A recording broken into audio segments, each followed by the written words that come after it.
we actually did. He was in barrier for base. We did. We should be together, which is 17 and 40, like 4,200 feet of climb, and then next day because there's like a 12-mile progression line. Yeah. Like so one time I've seen Hannes actually look tired. I mean, I would dead, but like we stopped and he looked tired. I'm like, yes.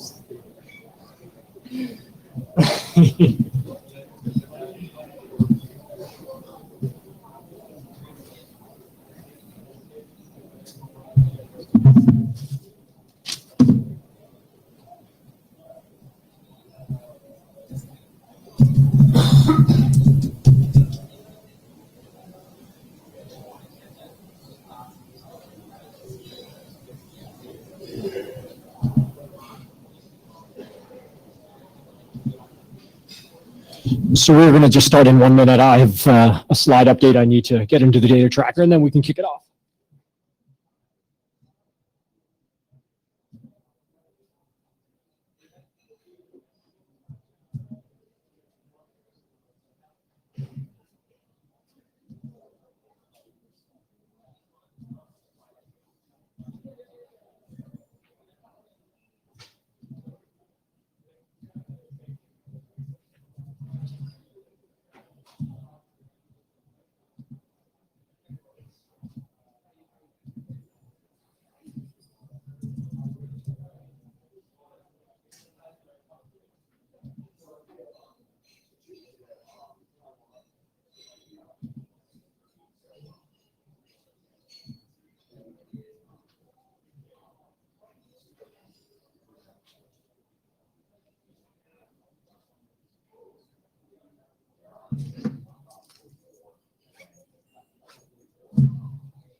Okay.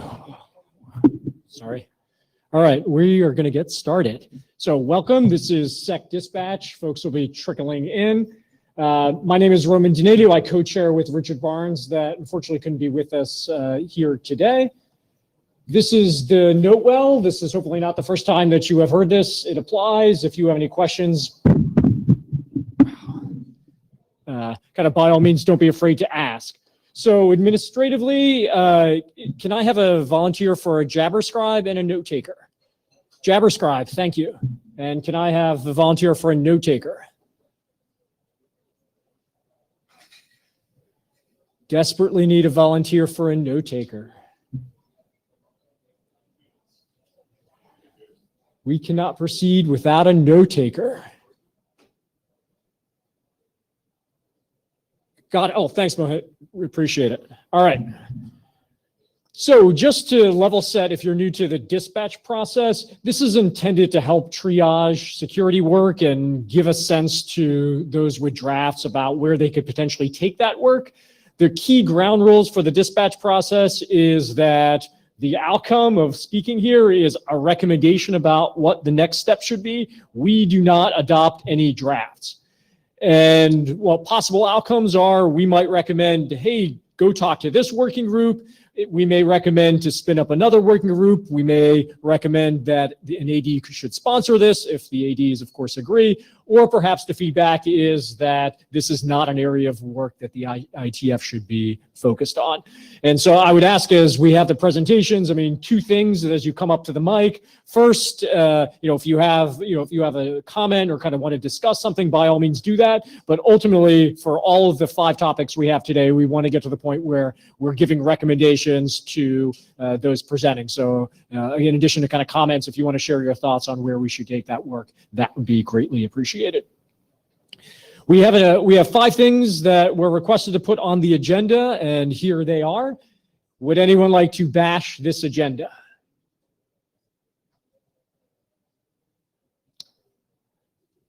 I see no comments on that, so why don't we proceed with that?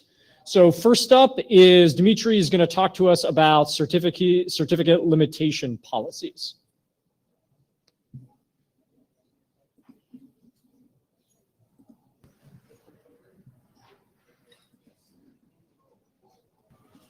And I pass the clicker to you. Okay. And it's a little tight if you could just stand on that. Okay. That pink box. Thanks. Hi, I'm Dmitry Belevsky. I will tell you about my proposal named Certificate Limitation Profile, which is application level amendment to current trust model. Well, just a brief description of current trust model.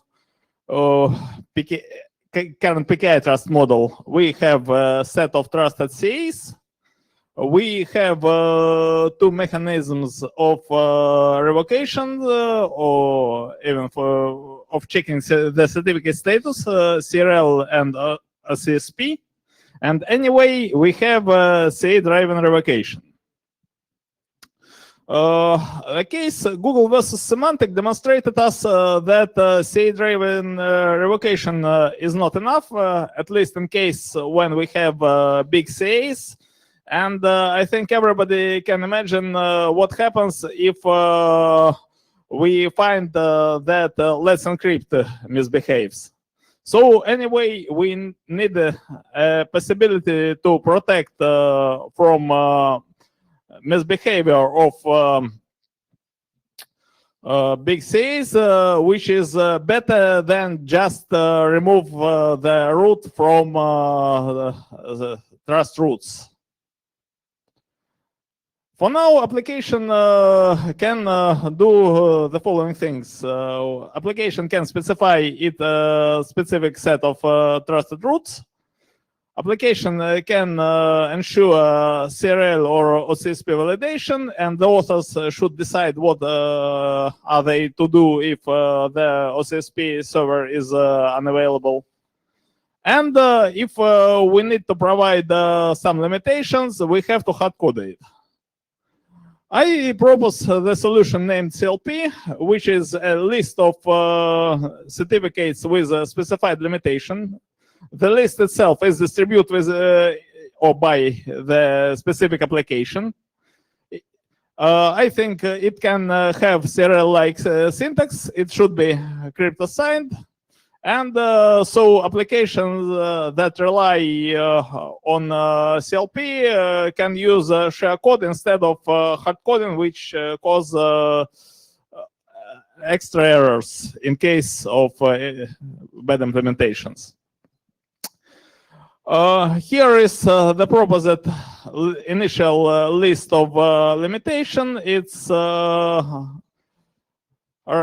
simple. We can limit the time from when we stop trusting the maximum time of issuance by this or that CA. We can limit validity CA, max validity. For example, if the original certificate was expected to be valid for 2 years, we can limit it for just 1 year. We can say that we should ignore or vice versa require this or that X509 extensions. We should we can specify name constraints, and I think this is one of the most significant proposed limitation, because it can ensure that national CAs controlled by government sometimes should be limited in issuing certificates in their CCTLDs, but not for, say, .com. We also can require native checking, so the certificate must be checked against the CA provided CRL or CA provided CSP. And we can forbid intermediate certificates for this or that subset, which we think compromised, but limitedly compromised. Limitations themselves can be applied either for the certificate or for the certificates and its descendants. The process of verification I think, should include ensuring that the SLP is signed by a certificate with a separate key usage. We should check that we use CLP from valid source. If we have a local CLP, I don't think that it makes sense to allow unsigned CLPs. It should be configured via application. The application that uses CLP should make minimal checks that CLP is in use by the configuration, that CLP is not older than this or that date, and that it's correctly signed. When we verify the certificates using CLP, there are minimal changes to the current process. We anyway should build a chain of trust. We process the chain of trust, but at each step we check whether limitations are applied and behave according to the limitations. As I said, anyway, we have a way of dealing with limitations, at least in Chrome and Mozilla. I know that there were some similar ideas of managing a not-binary model of limitation in the P11 Glue project, and I think there are some other project with a similar idea of non-binary limitation. Thank you.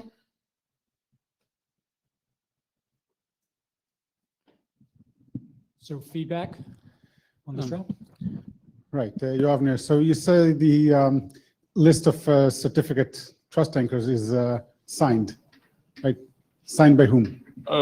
Here. This one. Yeah. Yeah, little backward. Signed by which trust anchor? If we're handing out a list of trust anchor, which trust anchor signs the list of trust anchors? So there is one that is hard coded. Otherwise, you can never verify the first list. Well, you can just hard code just the key, but not all the checks. Right. Okay. So this is interesting to hear about. It seems like there's perhaps a few different things in here that we might want to talk about differently. So one would be a data model in terms. Oh, sorry, I'm Ben Kaduk. So the first thing would be a data model for thinking about what sorts of non-binary limitations might you want to put on a certificate. In terms of this is your date of issuance checks or your validity time period check that differs from that's different from what was actually issued. So that this sort of which attributes might I check? That's one thing.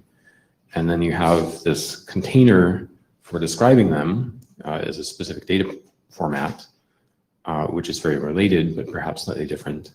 And then there's this whole question of signing and distributing these things so that they could be used by different applications or conveyed across the network in some fashion.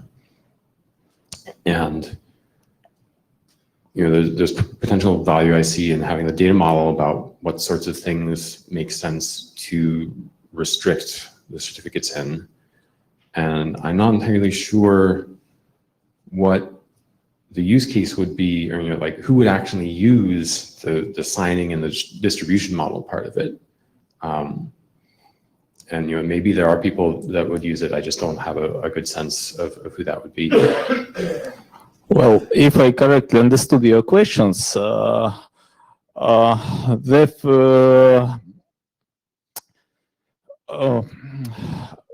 when we have a limitation set applied by major browsers, for example, it's reasonable to apply the same limitations to the all applications we have. It's a response to your last question.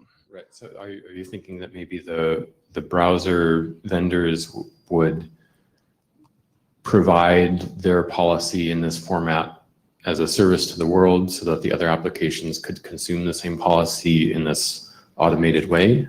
I hope.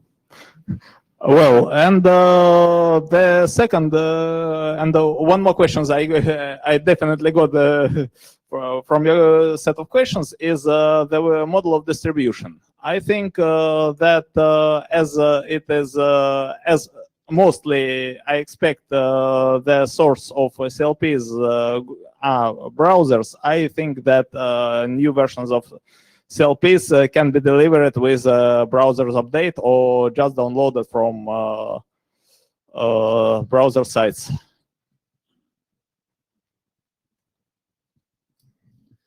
So Martin Thompson, we maintain a similar sort of system, but it's much more limited than what you describe here. It's much more Boolean in nature. One of the things that we discovered was that for intermediate CA certificates, it was advantageous to have something like this, but having the leaf nodes revoked in this fashion turns out to be rather inefficient because there's just a lot of bits. It's a phenomenal number of bits. And so we've devised something that will be coming out sometime soon that compresses them considerably. I think you have to think about the size considerations involved here. Clients that are looking to do this sort of validation probably don't want to download the entire CT database in order to make their decisions. And so that's a little challenging.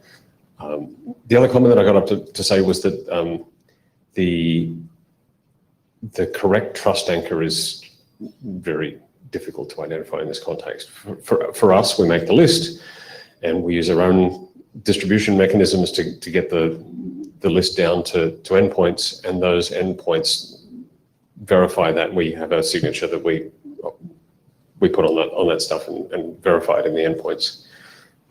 But talking about a generic system would be quite challenging. Yeah, I agree with I that. suspect that the way you would probably operate one of these services is you would have a server that runs for your application that pulls from various sources all this data. So maybe, for instance, Mozilla is maintaining servers, and I think they're publicly accessible. You would pull a Mozilla list, sign that for your own application, and then push it down to the application yourself. Would be the most workable solution I could imagine. And when you say correct trust anchor, I get concerned that CA1 could sign something revoking every certificate issued by CA2, and then we get into a whole lot of mess. Oh, thank you very much. I got your points. So if I could jump in here. So the technical feedback is great. Also, if folks have ideas about where to take the work, whether we want to take the work and provide any recommendations, that's also very helpful to hear at the mic line. Valery Smyslov, Elvis Plus. I'm risking to repeat what other people have already said before, but my main problem with this approach is that it probably creates chicken and egg problem, because you are trying to limit trust anchors with another trust anchors who will sign CTL. So you are creating a mega CA that controls what CA's current application trust. So who will control this CA? Okay, I got the idea. Well, I think that at the worst case, the application developer can just reassign the CLP, just reassign the CLPs with their own key, which is hard coded in the application. It's the worst case. And anyway, we already have the problem of chicken and egg here because it's common to all the PKI system. I don't think it makes the situation worse. Thank you. So other feedback for Dimitri? Hi, this is Sean Turner. I mean, this seems like a way to manage trust anchors, right? And so there's more than one way to do that. The browsers do it. The IETF has done protocols that also do that. I don't know that we need another one. Maybe. Like What the browsers do is what the browsers do. Are the browsers going to get together and identify a way that they want to all universally do one thing? Well, the browsers seems to be the most relevant source of what public CAs behave suspiciously. So I just want the experience to be shared among all the community which relies on PKI. Yeah, jump on it, 'cause I feel like there's a lot of things that leverage off the browser's decisions. Like I think if you look at a lot of Linux distributions, their Etsy, whatever the directory that has all the CA roots is basically mirrored from whatever Mozilla has done most recently because they trust Mozilla's policy. But of course, they can't make any decisions beyond the binary in out of that CA list. So if they think the goal here, I agree, the goal is to be able to model more finely these browser decisions, people who are mirroring the browser's policies because they trust the browser manufacturers. Okay, thanks. So to summarize everything I heard, I mean, it looks like the feedback is there's various kind of technical feedback for you. And so the best thing in terms of next steps would be clarifying some of the use cases, maybe addressing some of that feedback and bringing the conversation onto a list. Okay, thank you. Thanks so much. Okay, next up. Next up, we have a draft about algorithm identifiers for HSS. And it's going to be a remote presentation. So Daniel, if you could get into the Meet Echo queue so I could tee you up, please.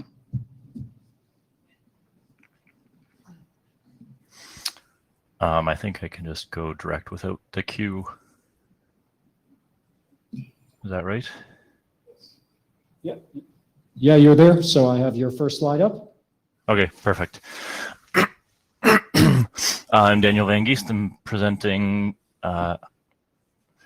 a draft on adding hash-based signatures to X509 certificates and CRLs.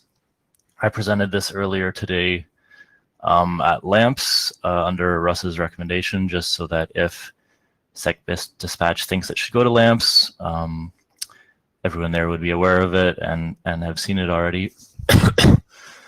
It's a fairly straightforward draft, just adding some OIDs and ASN1s. So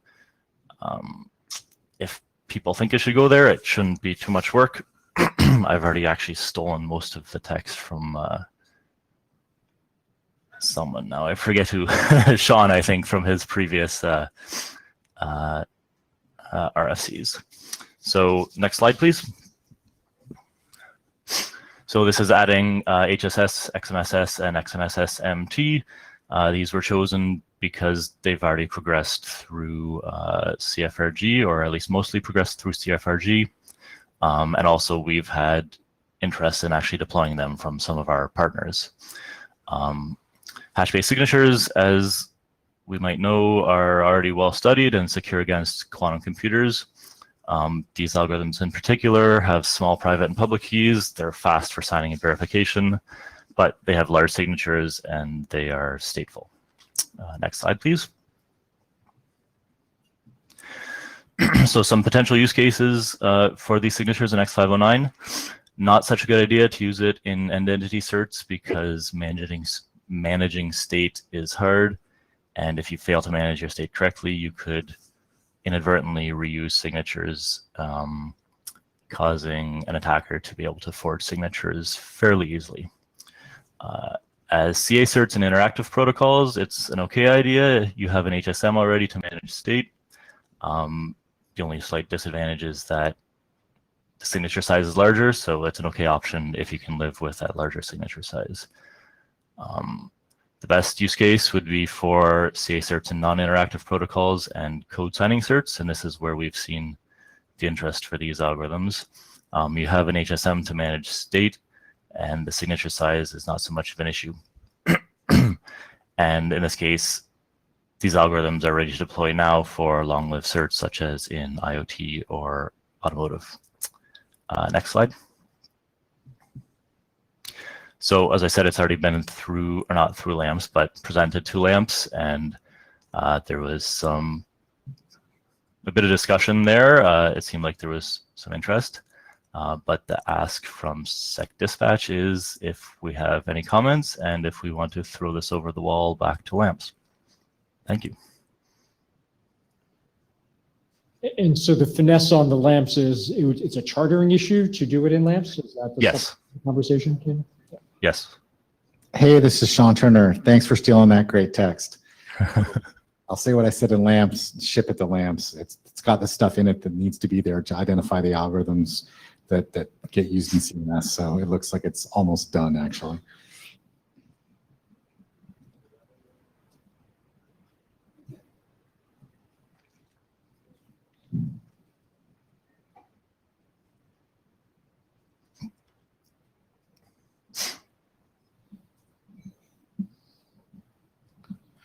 This is Russ. The way the LAMPS charter is structured, we need a commitment to implement in order to charter it. So I'd love to know whether there's anything like that here, as opposed to having to repeat that same question elsewhere. So I think that's the question then to the room. If there's interest in lamps, who would be implementing this?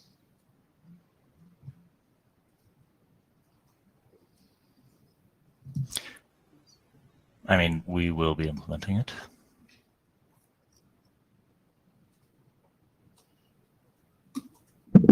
Max Bala, Cable Labs. We might implement this, combining with something else, but not right now. So it's going to take a while. Thank you. Anyone else who's going to be implementing this? Anyone else have ideas of where to take it other than lamps?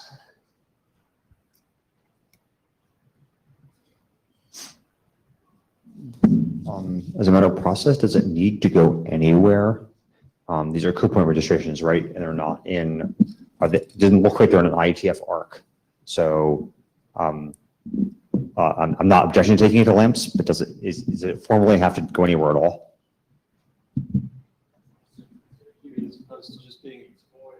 Well, I mean, it's just a publication of voids, right? So it doesn't have to go doesn't have to be published in RFC at all. So I'm just like, I'm not objecting to any of the lamps, but just wondering what happens if it doesn't.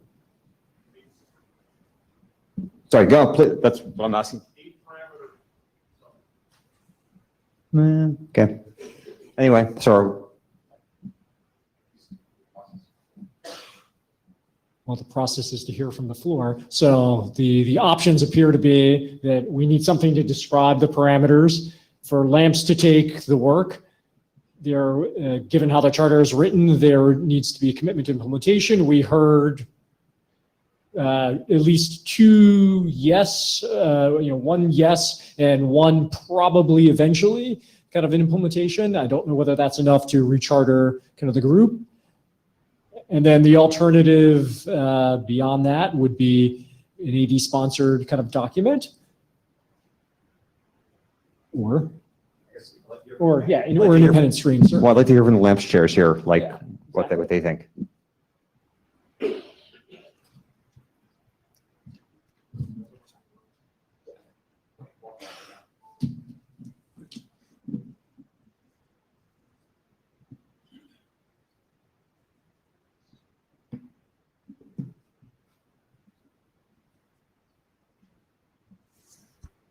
If there's interested in implementing, LAMP seems like a completely reasonable place to put it. Daniel? Me? No, me. Oh. So, well, if lamps was an issue, I was about to propose that Kernel might host that, but if lamps is not an issue, I think it's better to go to lamps. Okay. So with that, I mean, I think that's all the feedback, and overwhelmingly, it looks like lamps is the way to do it if the appropriate implementation interest can be found, and it looks like there is some, and I would then recommend to turn that back to lamps. So that's the feedback, Daniel. Thank you. All right, thank you. All right, next up is is Hirotaka. You're going to talk to us about your draft, and if you'd give me a minute so I can just get your updated presentation.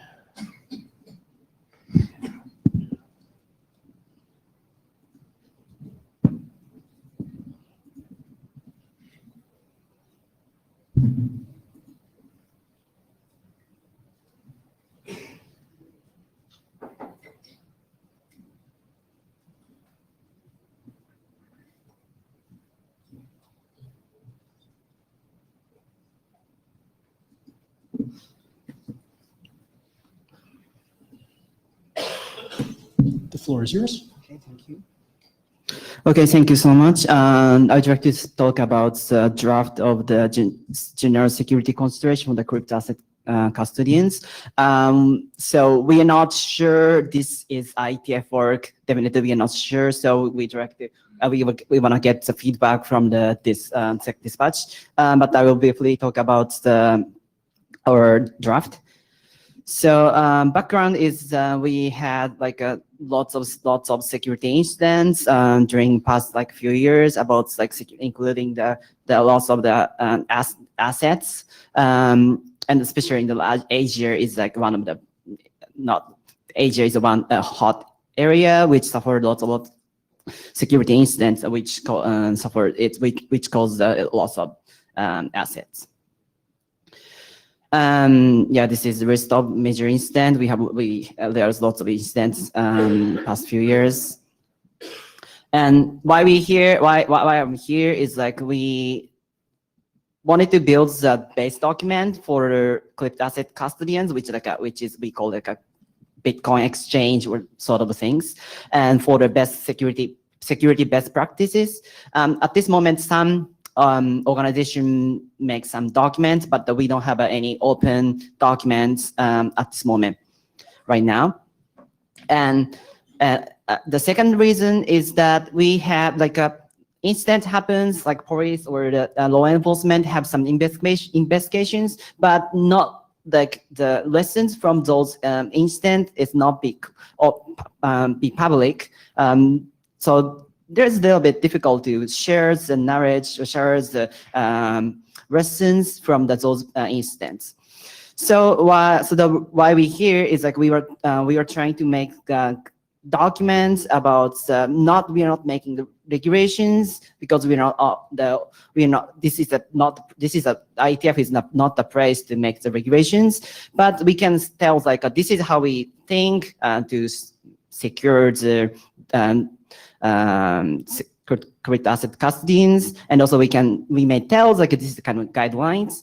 And also the important thing is like we want to open that document so everyone can use and free, everyone can comment and know there is no dependency with like some countries, some economics. So that's why we are proposing the document here. So current document structure is like that. So we trying to have like a different architecture of the like online system of the crypto asset custodians, and also trying to make some taxonomy of the key management. Like we have some discussion about like cold wallet, hot wallets, like those kind of discussions, but there's no solid definition at this moment. So it may be useful for the define here, and people can use it. And there's another things like security controls or the objectives and also the security analysis. Those are actually coming from the ISO 27001 base things, but there's still we need to add some information on this. So we put some information here to our draft as well. So this is kind of the reference model we are trying to discuss on this draft. And also like we talking about the key life cycles. It's like compared to like PKI, it's like the private key or the public key, like the life cycle is slightly different compared to like PKI system. So we need to think about while we would deal with those key management.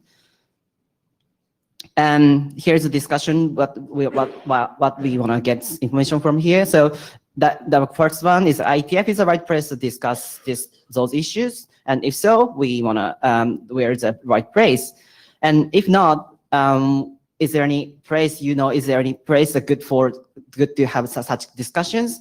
We think like ISO can be one candidate, but as you're familiar with the ISO process, like a document will not be published until all process has been done. So it's a little bit here in IETF we can publish the document and during the discussions.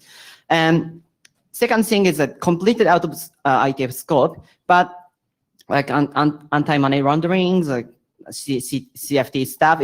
I know it's complete out of scope for the IETF, and we don't want to have discussion here, but we're also looking for feedback. So and we're praised we can discuss. And so thanks so much. And Kathleen Moriarty. So clarifying question. Yes. Are you talking about creating a standard broker, like what Commonwealth Crypto does? No. Obviously, that's a proprietary. No. We are talking about general. So the broker would interface between the end user and the exchange and do things like protect the user's money, ensure that it's still there as you're transacting. So if something happens at with the cryptocurrency and there's theft or whatever, you're protected in some way. So you're not talking about that. No, we are just. Can you explain a little bit more? Because then I have a gap still. Okay. Yeah. Sorry. And maybe these pictures help. Yeah. So we are just defining what kind of feature the functions could be required for those to build the cryptocurrency exchanges, and we discussed like how we say it's like this is like this is a place that stores the private keys, and we were discussing that this may be a risk. We need to think about the risk and how do we deal with it, and it's like your question is like the brokers and customers, APIs, those things like should be here, but we don't have a discussion. We don't discuss this part. Is that clear? Yeah, I mean, correct me if I have it wrong. I mean, it's an informational document on kind of operational practices, not on protocols. Okay, thank you. Right, is that correct? Yes. That's informational, yes. Yeah, clarifying question. Are you after, Lawrence Lundblade, yeah. Are you after practice on a online server and service or on a end user device that they might be using to access the server or both? We are discussing the online service servers on the online services, and we are not talking about end user devices. Okay, thank you. Stanislav Smishlev, CryptoPro. Could you please roll back to the slide with the question about ISO or some other considerations? So actually, in ISO, in Technical Committee 307, in Study Group 7, more or less relevant work is going on. So just for information that relevant work is already done, and Technical Committee 307 in ISO was created to address such issues. Okay, thanks so much for the feedback. Thank you. Paul Wouters. So a lot of the protocols involved in this that you would like us to discuss and have best common practice for are designed outside the IETF, and no one in the IETF actually probably knows these protocols. So in that sense, I think this is not the right place to discuss it. I think your initiative is really good. I really wish there's a standard document that all the exchanges can use on like how should I do this so that I don't lose millions of other people's money. But I honestly don't think that the IETF is the place for that, because we actually don't know these protocols. In fact, when you say crypto, we think about something completely different than what you do. Okay, thanks so much for feedback. This is Richard Bruns. I was going to leave with something that Paul finished with, which is a little bit of queasiness, unease with crypto being used in this sense, but I think I can get past that for now. So I feel like there is probably some work here to be done. There's probably a useful technical problem to be solved, but I think there's a lot of, at least it's not clear to me right now, kind of where the boundary is between the technical work that we would do in an organization like this and the policy work that goes alongside. But I think the draft is helpful in starting to flesh that out. I think it might require a round or two more discussion to really harden that boundary up. To Paul's point about expertise, you know, the IETF as a community is not a fixed thing. One of the things that I think I would want to see as a prerequisite to get starting work here is that the community that would be involved in this, so perhaps some people currently fulfilling this role in the blockchain ecosystem, were paying attention to this, were involved, were contributing. And I think that community, if you had the active stakeholders involved, and I think if you could bring them to the conversation, I think there's some expertise in the broader, the more traditional IETF community that could be useful in terms of things like Kathleen was mentioning, in terms of the good practices around managing what I think of as traditional crypto assets like private keys and things like that. So I think this probably needs a round or two more discussion. I think it might be good to have a BOF on this at a future IETF to kind of show that we've got the right community involved. Thanks so much. So Kathleen Moriarty again. So I'm just responding to Paul in that I do think that there could be something very useful here, and I don't think we should shy away from this area of work. If you look at what's going on in the blockchain world, they're trying to recreate our protocols, and in some cases, they're not doing a great job. So I think, you know, if those are to take hold in some shape or form, us having collaboration and expanding work in this space is a smart thing to do. Okay. And then Paul, is just to reply to I guess the last two people. So like I said, I do think there's value. I'm not sure if the IETF is the best place because we try to look at the systems in general and the protocols that we describe and know about. Like if the decentralized research group that's doing things now comes up with a protocol that goes into the IETF, and I think we should definitely have a document like this for that protocol. But I find it a little bit difficult to have something that is really something very specific. It's the same if you would say, like, if the voting machine people would come here and say, we have this policy on how to protect voting machines. It's a really good idea, but we have general security and we have the protocols that are used, and we can make statements about that. But it's really hard for us to make statements about voting machines as a concept. Okay. Other feedback? Okay, so to summarize the gist of it, it would appear that there's no organic place in which to kind of take this work. So typically next steps are, if you think there's a bigger body of work around that, to try to build mindshare kind of around that and perhaps propose kind of a BOF, and with that be able to demonstrate, hey, there's a community of folks, there's a community of interest, and perhaps talk about, is there more or less kind of work to do here? No, please continue. Yeah, so. And just one finer point on that, if I can, I'll try and project the microphone. But I think somewhere in between the security area and the ops area, you know, ops area is a little bit more network ops focused traditionally, but I think there's some relevant experience there. But I think security maybe is the home, but making sure we get visibility from the ops area as well. Okay. So Eric Scola, area director. So I think I've consulted with my co-AD here, but I think I speak for our general policy, which is if it would help you have a mailing list to discuss this, we can make one for you. So I don't know if that helps you or not, but if you'd like that, email us and we can take care of it. Right? Thanks so much. Any objection to that, Ben? Okay. Okay. Perfect. Thank you. Thanks so much. Okay, next up, Tomasi, we're going to talk about EEP Noob.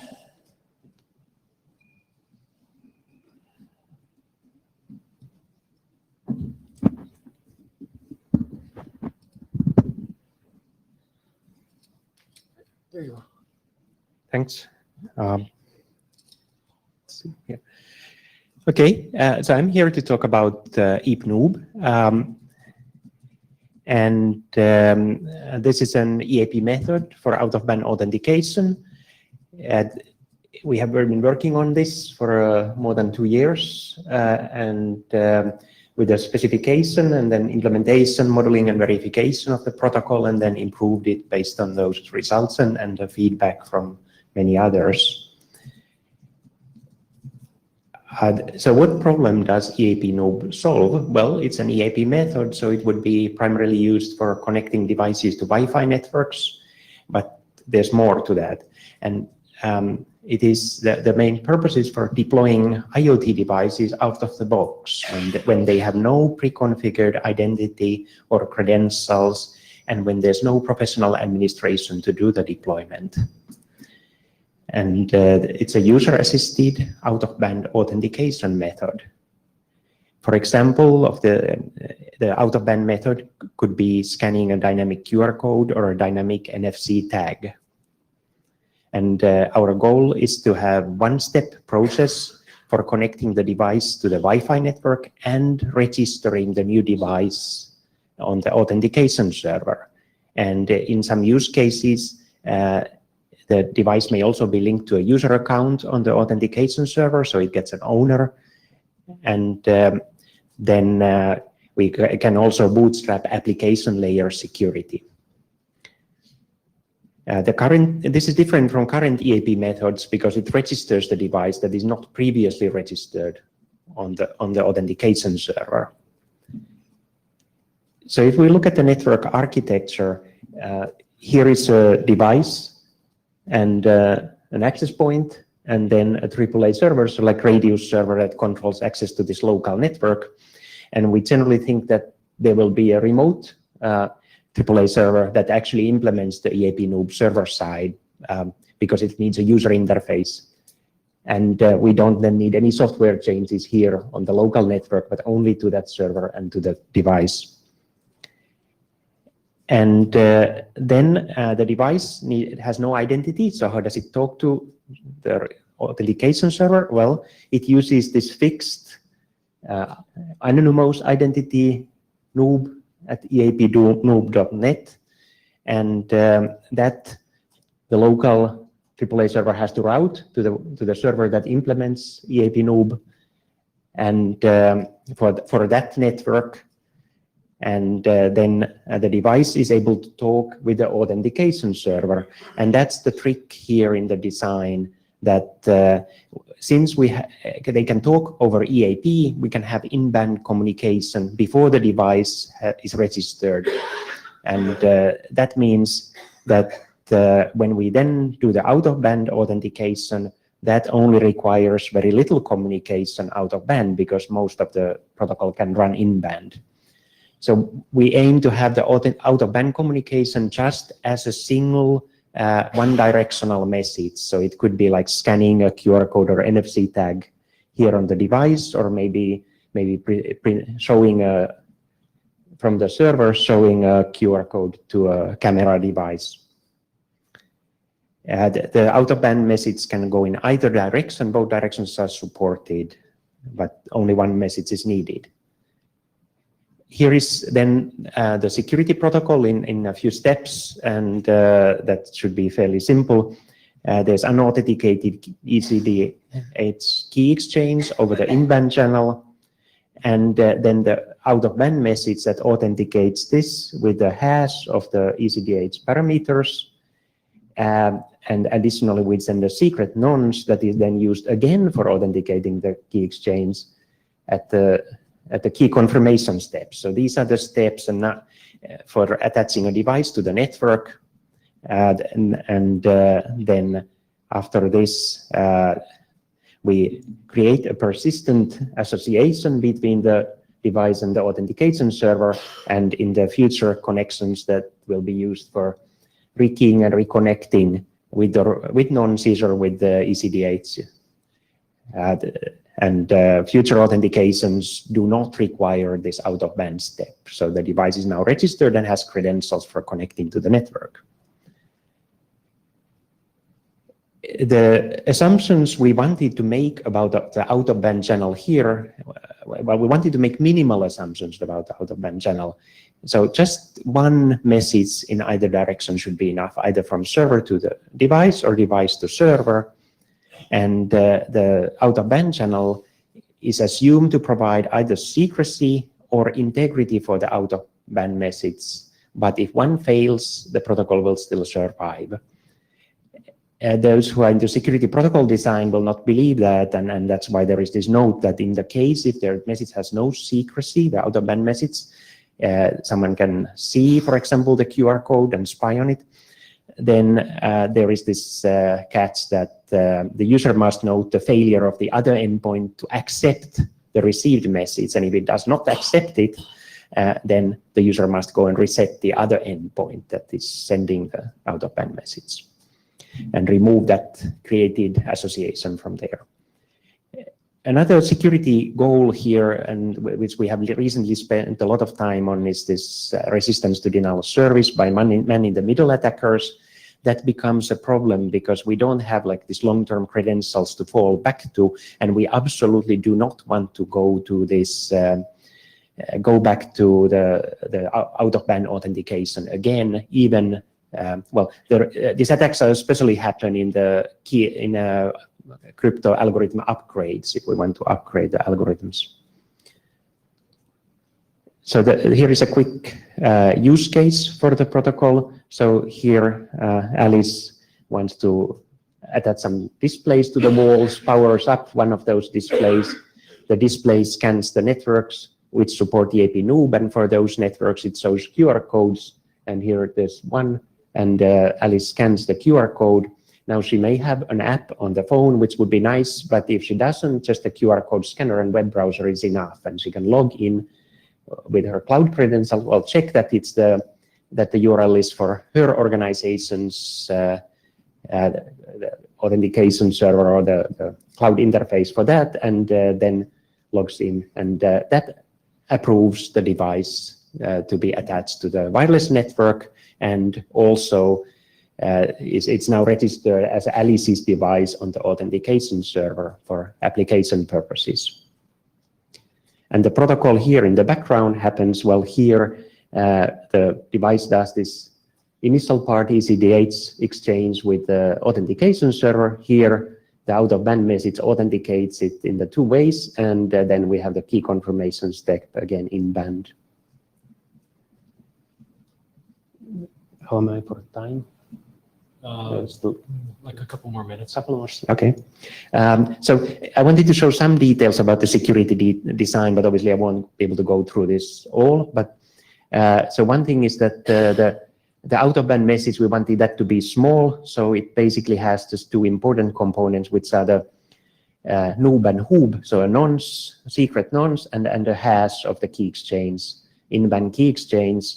And they can be formatted as, for example, as a URL and then put into a QR code or endf tag that is dynamically changing maybe every few minutes when the nonce is changed.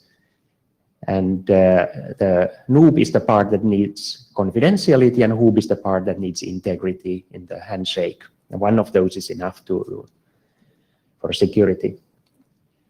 For identifiers, since the device doesn't really have any, we don't register any identifier for it. We can't trust any identifiers that the device presents us, like MAC addresses, and therefore we need to avoid attacks like identifier squatting. And the solution here is that the server allocates the new peer identifier for the peer in the initial exchange anytime someone does initial exchange, and then once they complete the attachment, then they have that identifier. Yes. So Ilkka, what happens if I take the if I take the identifier from another device and display it on my screen? And then so the scenario here is there are like two devices in the room, and I take the identifier from a device, and the user thinks the user is attempting to pair with me. I'm the attacker? The QR code, because the device has no identity, it's the physical access to the device that identifies the device.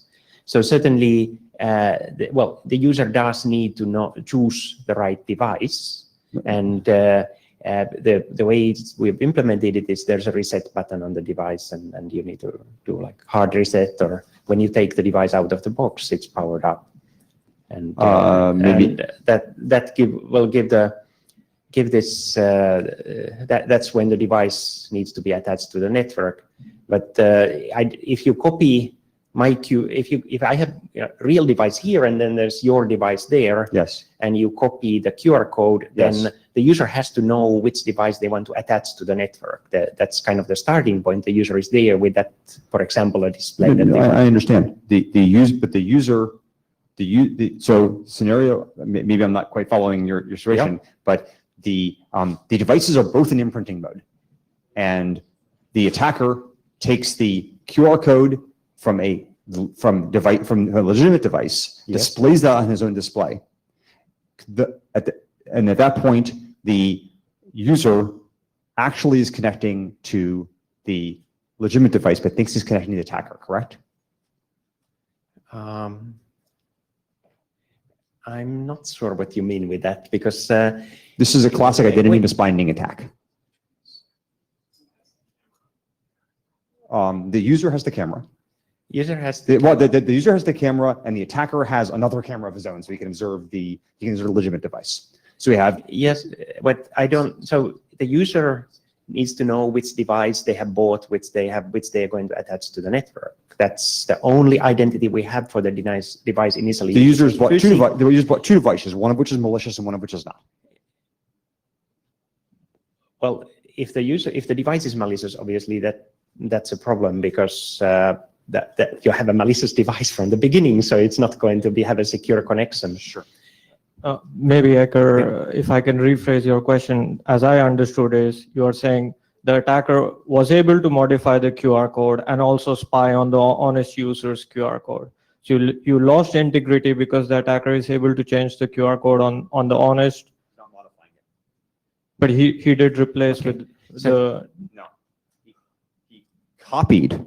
Okay, if attacker copies from the honest device the QR code, attacker doesn't know the Diffie-Hellman I agree. secret. I agree. So yes, this is called identity misbinding attack. The user believes that he is connecting to the malicious device, but he's in fact connecting to the other device.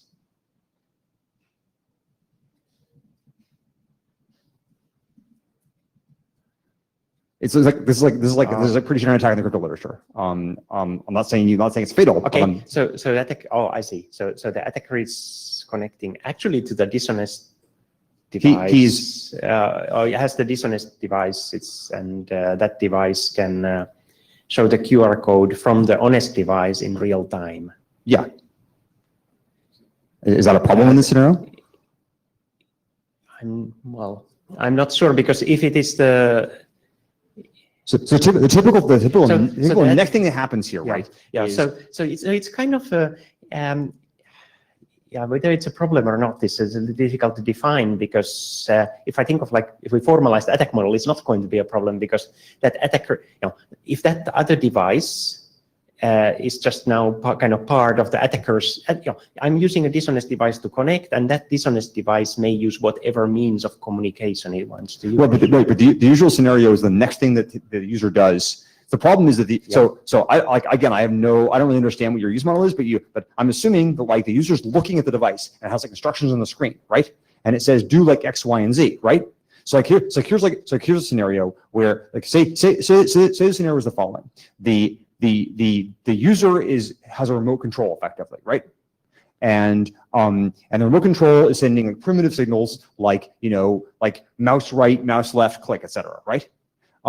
And so the user is standing in front of the dishonest device and thinks he's configuring the dishonest device, and the dishonest device is sending him and so it's sending him inserting him cursor prompts that appear to be the case, the ones he would be sending for the honest device, right? Because he's got a camera and he's looking at the honest device. And so he's sending you and so he knows where the mouse cursor is, and he knows when you're key pressing. And so he sends you on his own screen things that appear to be simulated events because he can like see the other device and see what it's doing, right? But instead what he's doing is guiding you through like, misconfiguring the honest device. And so, and because the problem is that the user thinks he's connecting to this honest device, he's actually connecting to the honest device. It's an interesting scenario. I'm not exactly sure how practical it is and whether it has to do with the protocol or it can be more general. So Ben Kata, throwing a few more thoughts in here. So I guess, Ecker, you're sort of considering the case where both the honest device and the dishonest device are like some piece of hardware that has a remote. Yes. And so the user is using, excuse me, the user is using one remote and it's being fed essentially false commands. And so, right. And you can also have issues, when you've done the authentication and then the user goes to label the device that they just registered in some database, and they, as I said, they mislabel the device. So they've actually registered what was an honest device, but they think that they associate it with the dishonest device, and so now the name that the user put on mismatches, and depending on what the user can do with the device, that could cause problems for them. I'm less sure that I understand exactly the scenario you're describing about, but hopefully I clarified what you're talking about with the remote and doing those commands. So Martin Thompson, while I agree this is interesting, I think the right response in this session is to say, thank you for your input, we'll look into it, and we'll figure that out.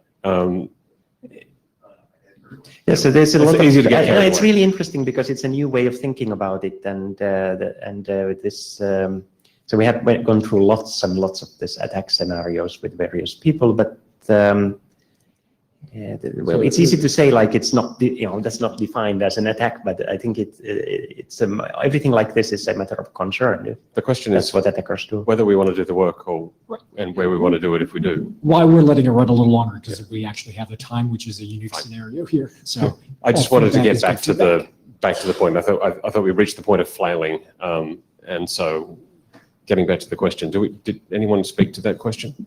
Yeah, no one's come up to the mic to provide direction. All we've heard so far is feedback on the technical aspects of the proposal. I mean, one thing I'd like to hear is, this is EAP kind of related. I mean, what is the perspective of the EMU working group? So Joe Salloway, EMU chair. So right now in EMU, we don't have any chartered items to do something like this. The other sort of issue here is, this is a particular solution, and there's this kind of device enrollment or registration problem is being discussed in a number of different types of drafts. Like there was, I think, Brewski and some other things. They're not exactly the same, but they're related. And before I think we would want to take on the work, we would want to understand what the actual use cases we are trying to solve, because there are also some kind of restrictions here in what type of devices you can. If you can't, display a dynamic registration code, QR code, or whatever it is, then you wouldn't be able to use this mechanism as far as I can tell. So there may be some devices that would be locked out that wouldn't be able to use this mechanism that maybe people care about. So I think there needs to be kind of more definition around the problem space. So because we wanted to implement the device registration, the device needs to know who is its owner and what is its network. And if it's just a printed QR code with public keys, you can't get that. Okay. Yeah. But so these are part of the, I don't know what the use cases are that the general community wants to work through.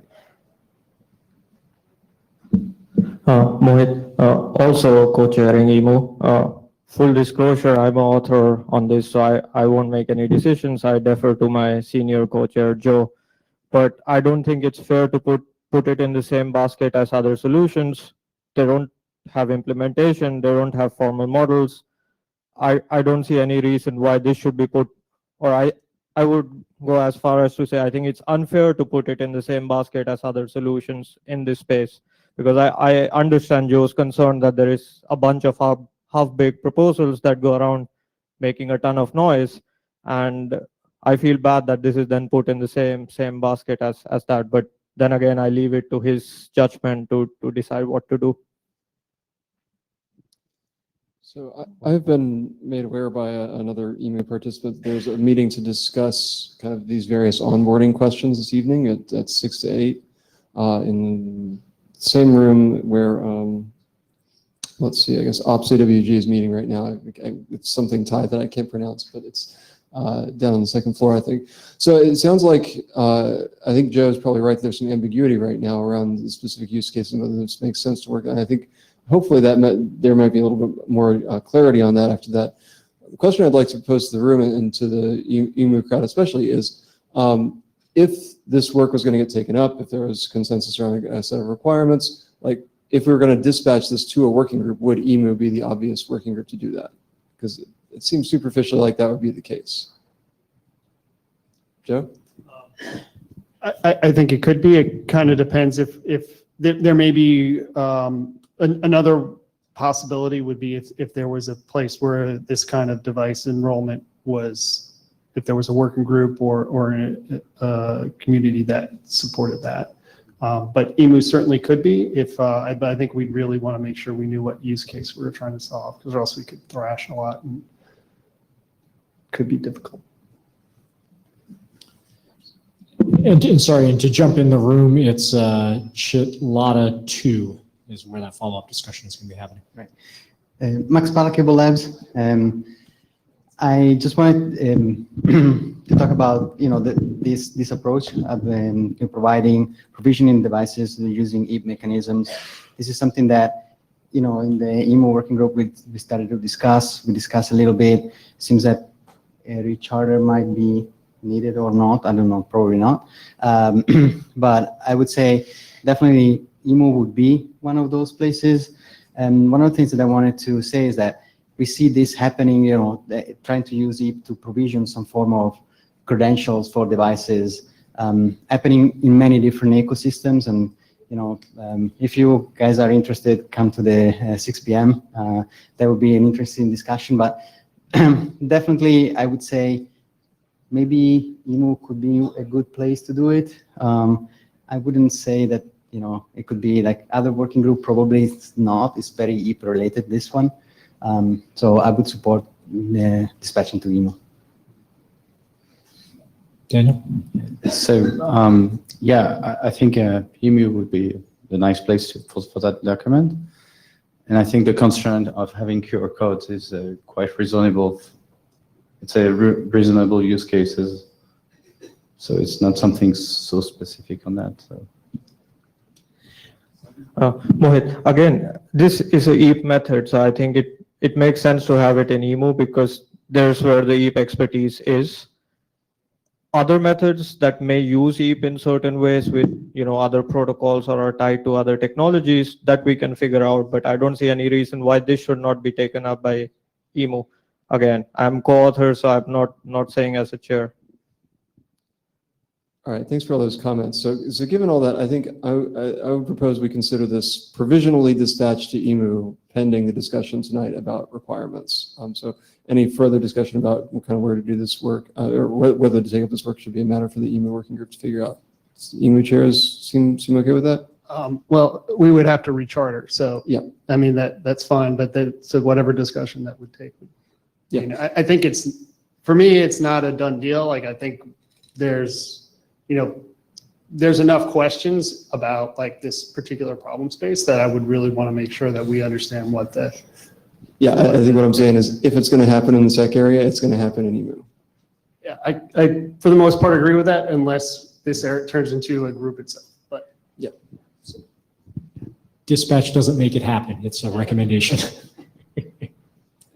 Final word? Yeah, Arjun Bhattacharya, TCS Research, India. So while I don't want to really comment on whether EMU should do this work or which working group should do this work, but coming from a developing economy, I think solution like this will help many of the startup ecosystem that we have back in developing countries like India. I know many people who have innovative solutions, but the handling the security stack and all these things are creating a bit of overhead. This kind of out-of-band technique using standardized systems is something probably the people would love and would be popular. That is my hunch.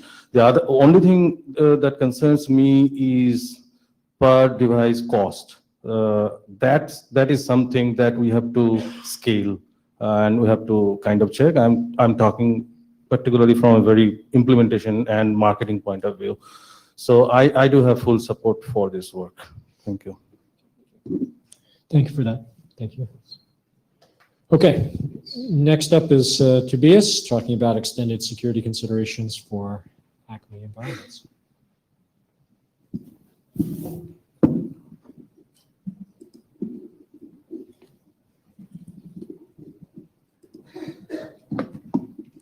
Hey, so I'm Tobias, and this is together with Kevin, who's sitting over there fiddling with his phone.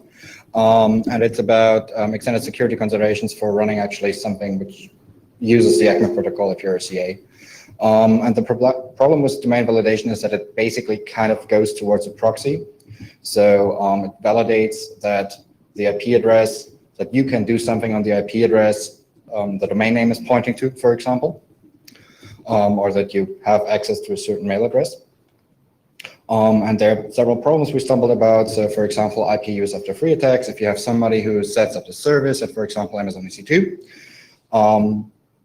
points a DNS name there, and then it's like, well, I don't need that service anymore, throws away the service, but does not delete the DNS record. Then somebody else can grab that IP address, actually get a certificate, and depending on what domain is actually pointing there, which subdomain, can actually cause a lot of mayhem. So Uber got hit by this. Quite recently, also the Power DNS folks had one of their WebRTC endpoints hit by this. So this happens. And we found over 700,000 domains in EC2 and other cloud providers, which have, well, DNS records pointing to them, but are not allocated anymore. What you can also do is you can do forced on-path attacks. So you do a normal monkey in the middle if you happen to just be on the path, or you do a BGP attack to force somebody to route via you, which then allows you to do the same thing again. There's also DNS cache poisoning. If you can poison the cache of the CA to hold a record pointing somewhere else, an IP address you control, you can get a certificate. There was recently an attack where you override the additional section of DNS responses. It's quite academic and theoretical because you have to reduce MTU to 64 byte, but they somewhat have a point. Similar to that, if you have DNS of serve stale going on, you can actually force a situation which is similar to the first problem by DOSing the authoritative server while the party that actually operates the service has done a rollover, switched to a different IP, so you just DOS the server of the CA. If they actually do serve from stale. Of course, there's various ways to do something about this. So against use of a free attacks, you could start requiring TLSA records to be present, especially if like the requests are coming from Amazon EC2 or well, any other of the big cloud providers. You could do proof of prior key ownership based validation, which is not really there, but doing that would be an option, speccing that. For forced on-path attacks, like all of the above already help. But in addition, you could also do a multi-vantage point validation. Or you could say like, okay, if we're seeing attack at the IP, at the subnet from which we see the request in one of the BGP monitoring services, we just don't issue until that's over. And for DNS fraudery, there's also some practical considerations like checking for small MTU packets and ignoring them, chasing additional sections yourself, validating DNSSEC, which is, well, given anyway, and not using serve from cache or actually even serve stale. The question is why a draft? The idea is to have explicit operational requirements, so something informal, informational for operators that are using Acme. And when you look at the Acme draft, for example, you do have some of the mitigations we already discussed in the either operational or security considerations section. However, others are missing. And if you have something like, for example, serve stale, Serve stale, I contacted the author. He will probably also consider this in the security considerations now, but then you have all these recommendations all over the place in different drafts and different parts. And what this basically leads to is people not reading them or people not reading them all. If you miss one, you might have a problem for your CA. A little bit on the history of the whole thing. So we had a first paper on this in 2018 in February. We presented it at the ACMA working group at IETF 102, where we were told like, okay, you can present all along, drop us a draft. We sent a draft roughly 2 weeks, 3 weeks, 4 weeks ago. And after ML discussion, because people were especially concerned that this is not protocol specific, but more like an operational idea for like how to run a CA, this was moved to Secdispatch. So thank you. Opinions, please.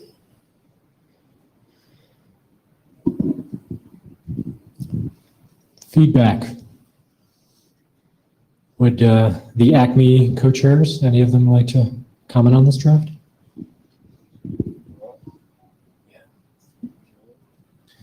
Yavnir, I wasn't at ITF 102, but this seems entirely ACME, and I don't see anywhere else that it belongs. So if it gets dispatched anywhere, it should go to us, I think. Does anyone have a contrary opinion to that?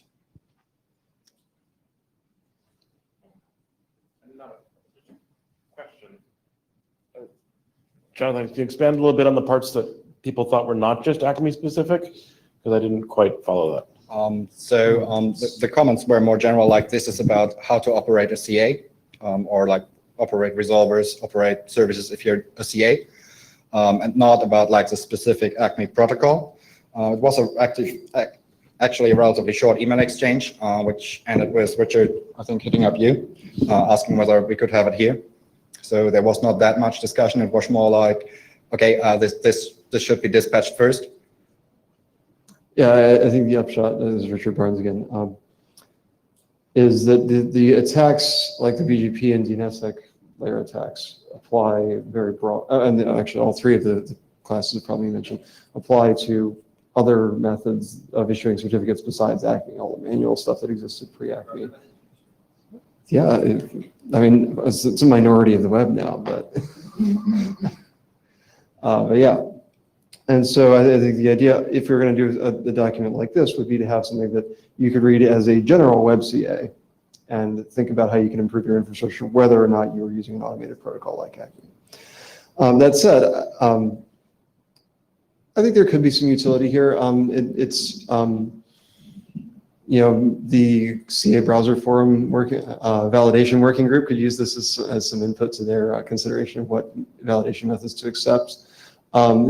I think for me, this probably looks like an AD sponsored draft because it is so informational. So I think it would benefit from some discussion on Secdispatch or SAG mailing lists to review the content, and an IETF last call to get some reviews. But I'm not sure this needs to get dispatched to a working group. It doesn't seem like a big enough piece of work. What I think might be interesting to discuss it to ACME if you're up for doing some additional work is to look at some mitigations to, especially the first problem, you know, to use after free. If there are some protocol updates there that could be used to address that problem, I think that would probably be welcome in the ACME working group. That would actually be another thing you could do, like the proof of product key ownership. But technically, the problem already goes away if you require TLSA records to be present, which then moves somewhat closer to the DNS challenge, but should be depending on whether you're regenerating key material on every reissue of a certificate, only be a one-time setup instead of updating the challenge in DNS. Okay. Yeah. Hi, Sean Turner. So we do have this RFC that was written long ago called RFC 3647, which is certificate policy and certificate policy framework, which tells you about how to write policies for writing your CA and how the CAs that run it say how they do it. I mean, if these things are generally applicable there, maybe you could update that thing too to include, oh, by the way, these are things we've seen in the RIA in the live world. Think more about these. I don't know if that would be useful or not. So that's a delicate patient to put on the operating table. But I mean, it's going to be a big deal if we open up that document for revision. But, it might be we could issue a point update. So for those who are not aware, this RFC gets used as a basis for CA policy documents that are used in legally binding stuff. And so making edits to that has rather dramatic implications for a bunch of the industry. That said, if we could find a way to translate mitigations to concerns you're talking here into that context, it could have a much more direct effect on CA operations. So it would be a drastic step, but maybe worth considering. Yeah, that speaks to the what. That still doesn't help us the where. I think if that work were going to be done, I'm looking at Russ because I think it's probably lamps. Yeah. Or we'll just reopen PKIX and call Kent back into service. So something we should also keep in mind, so referencing a rather old document, so this is moving quite fast. So actually, like one of these points was just added this IETF when I stumbled across the search stale record. And my personal expectation would be that there would be a lot more turnover as people are like starting to beat on this new thing in the ecosystem, and there will be new things found. That's also something to keep in the back of our heads. So if this is changing, it might not be quite the right moment to lay something down as an RFC. Well, the question is, well, it's not really a statement, but I know that there are some movements in the IETF which are also looking at often security considerations, so the routing people are dealing with this. So the question is whether collaboration with them and getting something which can be more easily updated might also be an interesting thing to do in this context. Could be. So, Jonathan, it seems to me, given what Richard said about how this is something which has a lot of people, if you do reopen something that has a lot of people in the world depending on it, that sounds to me like at least a new working group, because that needs to pull in a lot more community that are not participating in things currently. So what do we do with this?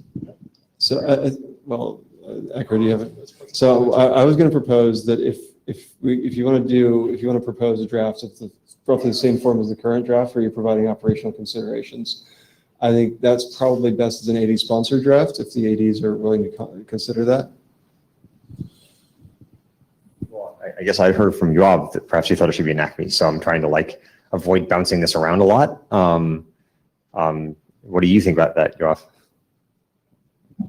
Okay.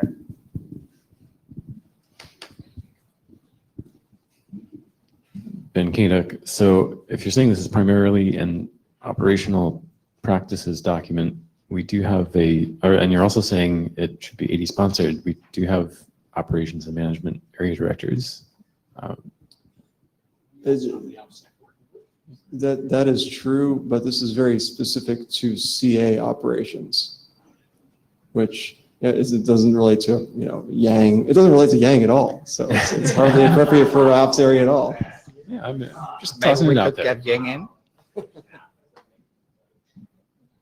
All right. So, I mean, it would seem that depending on the aperture you want to open, there is the ACME, an ACME kind of focus thing. If there really are that many different entanglements, we're going to need more coordination.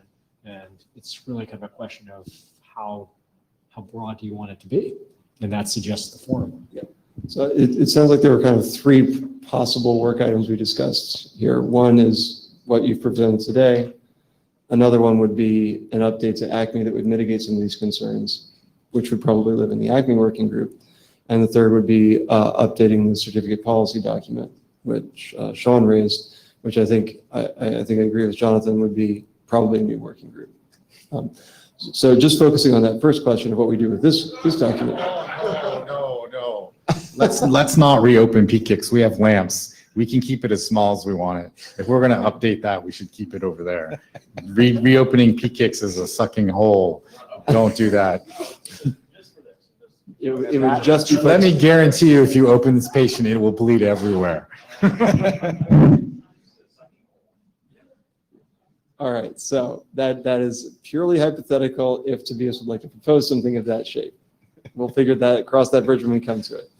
For this document, I'll reiterate the proposal to proceed with this as AD sponsored if the ADs are willing to consider that. Seems like they're not objecting to.